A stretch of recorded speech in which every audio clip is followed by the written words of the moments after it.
제가 고등학교를 다니던 시절 90년도 네. 그때는 아무리 솔직히 교육이 좀 좋은 지역에서 컸어요. 예. 그래도 아이들이 AP 뭐 한 두세 개 정도만 듣고 졸업을 했어요. 그 시기에는. 요즘에는 말도 안 되는 거죠. AP 네. 두세 개는 뭐 9학년 때 끝내고 예, 맞아요. 그렇게 네. 하는 친구들이 많아서 요즘에 막 10개 넘게 하는데 이런 거를 생각해 보다 보니 이제 특히 제 개인 배경이 이과 생물학이다 보니 이과 AP들을 다 들어야 되는지 아니면은 어떤 방식으로 선택해야 되는지 음. 그런 거에 좀 이렇게 관심이 많을 것 같아요. 학생들도 네. 그렇고 학부모님들도 그렇고. 그래서 그런 부분에 대해서 좀 얘기를 하면 좋을 것 같아서요. 음, 네. 이과 AP 정말 많아요. 크게 나누자면 수학, 그리고 과학, 이렇게 두 개로 우선은 생각나는 게 이렇게 두 가지인데, 과학에서도 생물, 화학, 물리, 또 물리는 또 세 가지 정도로 이렇게 나뉘는 것 같아요. 네. 현재 기억나는 걸로는. 그러면 이제 전공에 따라서 AP를 고르는지, 또는 내가 원하고자 하는 전공과 상관없이, 난 어차피 이과 쪽 아이니까 이과 AP는 다 들어야겠다. 음. 사실 이렇게 딱 이렇게 좀 생각이 들거든요. 네. 전공에 따라서 좀 듣는 게 좀 맞지 않을까요? 근데 재밌는 게 일단 학교 시스템에 따라서 이게 어떤 식으로 펼치는지가 좀 차이가 있을 수가 있어요. 근데 음, 그 이유가 주로 많은 학교들이 AP 바이오를 10학년 때 들을 수 있게 하고 네. 그 외에 AP 캠, 피직스 또는 뭐 컴퓨터 사이언스는 그래도 좀 들을 어, 수 있는데 네. 캠하고 피직스 같은 경우는 주로 10학년 때 선택할 수 있는 과목이 아니거든요.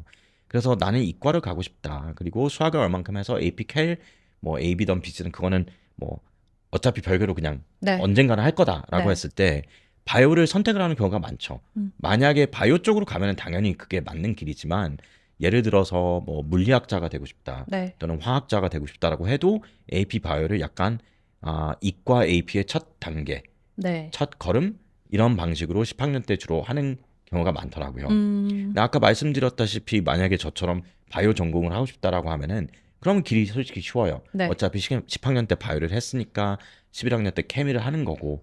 그리고 만약에 물리까지 할 수 있으면 하는데 솔직히 바이오 피직스 또는 바이오 엔지니어링을 간다라는 게 아니면은 네. 피직스 1 해도 괜찮아요. 예, 저도 네. 피직스 많이 안 했어요. 근데 이제 아 뭐 당연히 요즘에는 그래도 아이들이 많이 하려고 하니까 피직스를 더 들은다라고 해도 네. 근데 그렇게 시간이 안 나올 거예요. 예를 음, 들어서 10학년 때 바이오를 들었고 11학년 때 캠하고 피직스 1을 들었다라고 하면 12학년 때 가서 두 번째 피직스를 듣던 네. 아니면은 이제 12학년이니까 뭐 통계를 해야지. 음, 왜냐하면은 피직스 하나를 더 하는 것보다 네. 생물학자 입장에서는 통계가 더 중요할 수 있다 보니 예, 음, 그런 방식으로 선택을 하는 게 좋을 것 같고요.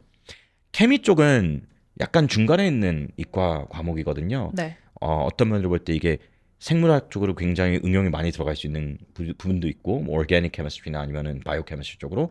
하지만 이제 어타믹 케미스트리를 보면은 물리랑 많이 겹치는 부분도 있고, 네. 그렇기 때문에 케미스트리를 듣는 친구들은 진짜 아예 화학과를 가던가 아니면 약대 네. 이런 쪽을 희망하는 친구들도 많은데, 케미스트리를 안 듣는 경우도 있긴 있어요. 근데 네. 그런 경우는 아예 그 엔지니어링 쪽으로 가는 아이들, 예, 음, 당연히 그것도 케미컬 엔지니어링 들어야 되잖아요. 그러니까 굉장히 복잡하지만 네. 뭐 메케니컬이다라고 하면은 그냥 바이오를 10학년 때 어떤 이과계열 음, AP를 들어야 되니까 가지고 있지만 뭐 이제 11학년 때부터는 뭐 AP 칼, 뭐 AB, BC를 네. 한다라고 하면 거기서 이제 피직스 쪽으로 음. 좀 집중적으로 해가지고 피직스 1, 2 이런 방식으로 계속 넘어가는 경우가 더 많을 것 같아요. 음. 그러면 사실 AP 얘기가 나와서 말인데 AP 시험에 대해서 잠깐 이야기를 나눠도 될까요? 이제 사실 바이오 전공한 학생에 대해서 이제 많이 얘기를 하셨는데 한 가지 이제 제가 어떠한 케이스가 갑자기 문득 생각이 나서 바이오 전공을 하고 있는데 AP 바이오를 12학년 때 열어준대요라는 아이가 있더라고요. 네, 그래서 그렇게 되면 AP 점수를 못 받고 사실 12학년에 이제 12학년 1학기 AP 바이오 성적을 가지고 가게 되는 건데 그런 부분에 있어서는 바이오 전공을 해도 괜찮을지 조금 방향을 틀어야 될지 살짝 그런 생각이 듭니다. 네. 자기가 바이오를 하고 싶으면은 학교에서 바이오를 12학년 때 열어준다고 방향을 트는 것은 그거는 아니죠.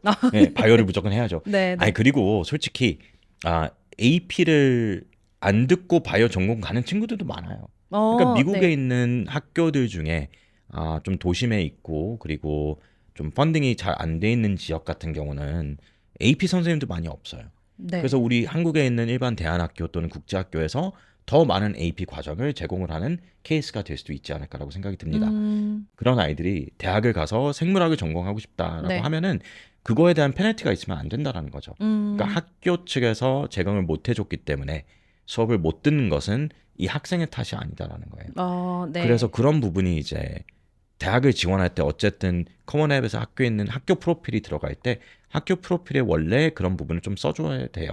그러니까 우리 학교에는 AP가 몇 개가 제공되지만 로테이션으로 돌아가서 뭐 이번에는 뭐 뭐뭐가 있었다.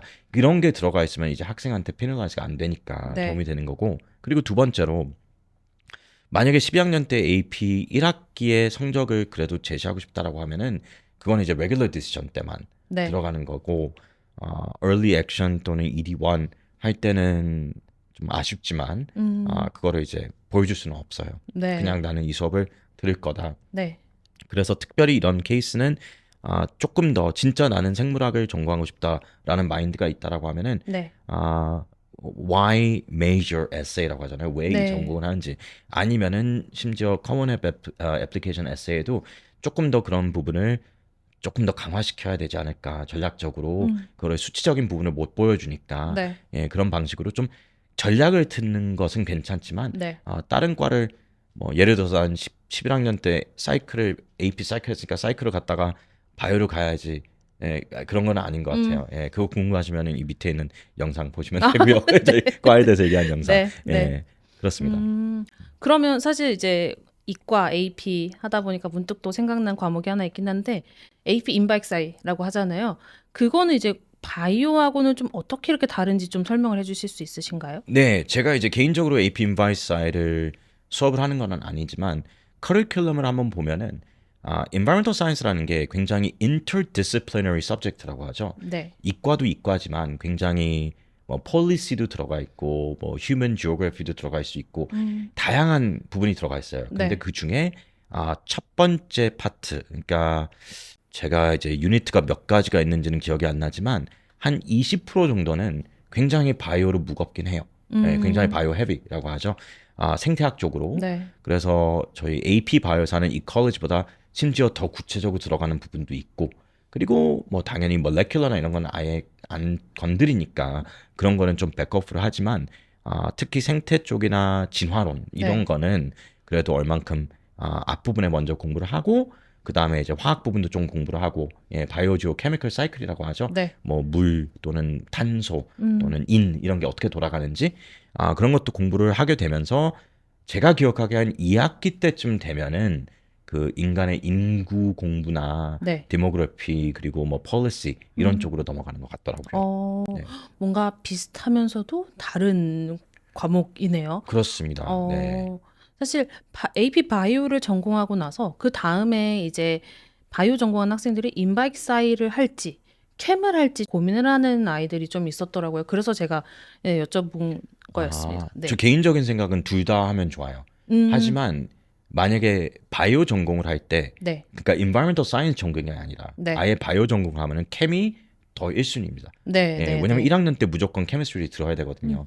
그래서 케미스트리를 잘 배우고 가면은 네. 그 1학년 케미스트리 수업이 훨씬 더 쉬울 거예요. environmental science는 바이오 전공의 필수가 아니고 네. 만약에 바이오를 하는데 나는 좀 더 ecology and evolution 또는 생태 쪽으로 빠지고 싶다라고 하는 경우에 조금 들어도 도움이 되겠지만 그 친구들도 어쨌든 케미를 해야 되거든요. 예, 그래서 케미가 그래서 또 core science 또는 네. core 과목이라고 하는 것 같아요. 컬리지 보드 홈페이지에서 보면 이제 AP 과목에서 새로운 과목이 생긴다. 이제 이렇게 얘기를 하면서 AP Anatomy and Physiology가 생긴다고 하더라고요.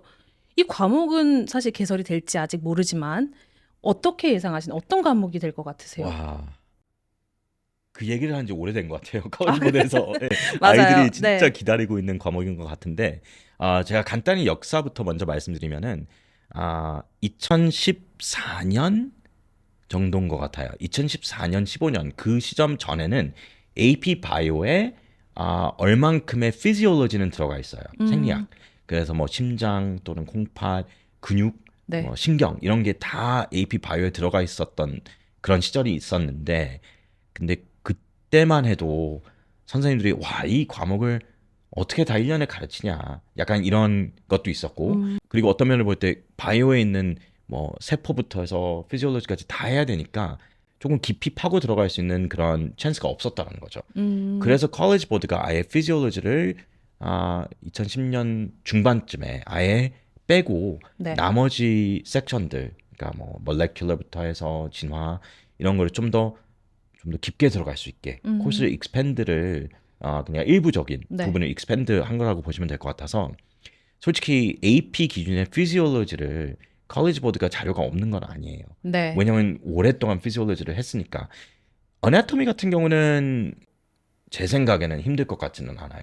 왜냐면 어나토미가 당연히 form and function 그래서 어떤 이 뼈는 무엇이다. 저 뼈, 그걸 네. 뭐 해부학. 해부학인가요? 그게? 해부학입니다. 예. 해부학이라고 하면은 우리가 예전부터 생각하기에 그냥 다 외워야 되는 거다. 네. 근데 그런 form and function 왜 우리가 해부를 했을 때 이런 부분이 이렇게 생겼고 이런 거가 약간 AP가 좋아하는 과목이니까 그런 거를 개발하는 게 좀 지금 지연되고 있는 것 같아요. 피지올로지는 자료가 있는데 어나토미를 이게 암기 수업이 아니라 네. 조금 더 가치가 있는 네. 띵킹하는 수업으로 만든 게 어떻게 될까? 음. 근데 재밌는 게 그 인터넷 공고가 가끔씩 떠요. 네. AP 어나토미하고 피지올로지를 이제 디자인해 줄 수 있는 어떤 디렉터, 네. 디렉터가 필요하다. 그런 채용 공고 글이 오는데 그게 올라가서 없어졌다가 누가 이렇게 글이 올라와요. 누구누구가 선정됐다. 근데 네. 한 3개월 기다리면 또 그것도 없어지고 또 새로운 공고가 올라오는 거예요. 그러니까 이게 당연히 컬리지 보드 내에서 어떤 방식으로 이게 운영되는지는 모르겠지만 제 생각에 이게 컬리지 보드에서 처음에 약간 인셉션에 생각했던 것처럼 쉽게 운영되고 있는 것 같지는 않더라고요. 네. 왜냐면 네. 그 사이에 더 많은 수업들이 나왔어요. 다른 맞아요. 새로운 맞아요. 개발들. 네. 근데 어나토미 피지올로지는 뭐 그쪽에서도 원하는 것 같고 그리고 당연히 의대를 가고 싶어하는 학생들은 너무 네. 지금 기대하고 있는 수업이지만 아직은 좀 먼 것 같아요. 그러니까 이제 3월이거든요. 네. 3월이면은 뭐 다음에 파일럿 하겠습니다라는 그런 게 좀 뜰 것 같은데 아직은 조용하다 보니 2028년 네. 빠르면 28년, 29년 네. 좀 많이 기다려야 될 것 같습니다. 네. 사실 이제 저도 조금 전 얘기하셨듯이 의대를 가고자 하는 학생들이 정말 공부하게 되는 필수 과목이 될 것 같아요. 만약에 이 과목이 생긴다면.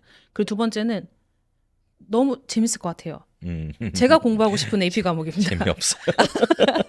그래도 저는 이제 많이 했습니다. 그 미국 드라마 미드 보면은 그레이즈 아나토미 네네네. 유명하잖아요. 네. 사실 저는 그걸 정말 재밌게 봤고 네. 사실 실제 의대나 실제 병원과는 정말 사뭇 다른 에피소드들이 흘러가지만 오히려 그걸 보면서 저는 이 AP 과목이 생긴다면 정말 재밌게 공부해 볼 수 있을 것 같은데 하는 아쉬움에 여쭤봤습니다. 네. 네, 뭐 당연히 이 의대 가는 아이들한테는 많은 도움이 될 거예요. 근데 어쨌든 의대가 대학원 과정으로 되는 거잖아요. 전문 네. 대학원으로 과정이 되는 거니까 어차피 대학교 가서 학부 시절 때 주로 2학년 때쯤 어나토미 앤 피지올로지를 들어야 되니까 1학년에는 주로 안 하거든요. 1학년 대학교 1학년은 제너럴 바이올로지라고 해서 네. AP 바이오 거의 동일한 수업을 하다 보니 2학년 때 가서 다시 해야 된다라고 하면은 좀 하고 가면 좋지만 많이 또 다시 공부해야 될 부분도 있을 것 같고요. 그리고 이런 게 있어요. 저도 이 교육 환경에서 이제 거의 20년 정도 일을 하다 보니 의대를 가고 싶다라고 했던 아이들이 2010년 초반에는 좀 많았다가 네. 한 2016, 7, 8년 그때쯤부터 좀 많이 떨어졌어요. 그때 약간 컴퓨터 쪽이나 데이터 사이언스를 가고 싶다는 아이들이 훨씬 더 많아졌다가 요즘에 와서 또 다시 의학 쪽으로 관심이 생긴 것 같아요. 맞아요. 그런 것도 네. 솔직히 사회를 볼 때도 느끼시나요? 네, 저도 사실 느끼고 있었어요. 이제 얘기해 주셨던 거와 같이 의사가 될 거야 한 학생들이 정말 많았다가 정말 그 코딩 열풍이 최근 정말 지난 한 2, 3년 엄청 불었어요. 그러다 지금은 조금 그게 사그라들었습니다. 네. 그게 저도 최근에 어떤 그래프를 봤는데 이 디벨로퍼들의 어떤 채용하는 그 수치 있잖아요. 네. 몇만 명이 미국에서 채용됐는지 이런 거를 보면은 맞아요. 한 2020년 때쯤, 21, 22년에 어마어마한 피크가 있다가 지금 또 엄청 떨어진 거죠. 근데 만약에 2018년 또는 9년에 대학을 시작을 했다. 네. 왜냐면 그때는 계속 채용을 했으니까. 네. 그리고 2022년, 3년, 4년에 졸업했는데 그게 완전히 버텀. 음. 그때 졸업하면은 힘들잖아요. 채용 채용이 안 일자리가 되는 없을 거니까. 일자리가 네, 없으니까. 네. 아, 또 이제 뭐 AI 때문에 뭐 그쵸. 많은 변화도 있고 그래서 당연히 미래를 알 수는 없다는 거죠. 점점 네. 점점 세계가 또는 기술이 좋아지면서. 네. 근데 그 중에 하나 보장되는 것은 사람들은 계속 아플 거라는 거예요. 네, 맞습니다. 예, 병원을 그래서 또 다시 네. 예, 그렇지 않을까라고 맞아요. 생각이 들어요. 네.